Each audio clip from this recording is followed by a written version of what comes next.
Hernia అనగా కడుపులో hernia, కడుపు వాల్లో హెర్నియా, కడుపులో ఏ పార్ట్లో ఉన్నా సరే ఈ పార్ట్లో చిన్న డిఫెక్ట్ వస్తే దాన్ని హెర్నియా అంటాం.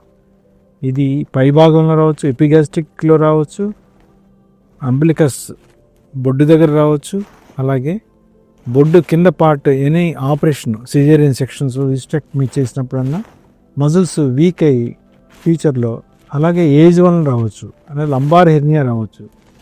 ఆర్ ఇంకోటి ఏంటంటే చెస్ట్కి అబ్డామినల్ వాల్కి మధ్యలో డయాఫ్రమాటిక్ హెర్నియా రావచ్చు.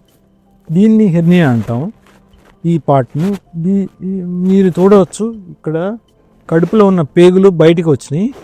అయితే ఈ పేగులను లోపలికి తోసేసి ఈ పార్ట్ని చిన్న మెష్ లాంటిది, అబ్డామినల్ ఆర్టిఫిషియల్గా మెష్ లాంటిది వేస్తే అది కూడా కడుపులో వేయచ్చు, కడుపు పొరల్లో కూడా వేయచ్చు.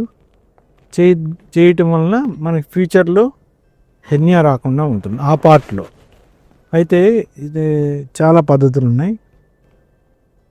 కోత కోసి ఓపెన్ ఆపరేషన్ పద్ధతి, అలాగే లాప్రోస్కోపిక్ పద్ధతి, ఆధునికంగా మనం రోబోటిక్తో కూడా సర్జరీ చేయొచ్చు. దీనివల్ల ఏంటంటే త్వరగా పెయిన్ లేకుండా త్వరగా రికవర్ అయిపోయి తద్వారా ఏంటంటే కాస్మెటిక్గా కూడా అడ్వాంటేజ్ ఉంటుంది. సో రోబోటిక్ ఏ హెర్నియా ఉన్నా కానీ మీరు నియర్ బై ఉన్న రోబోటిక్ సర్జరీని సంప్రదిస్తే డెఫినెట్గా ఆ హెర్నియా మార్గం చెప్తారు.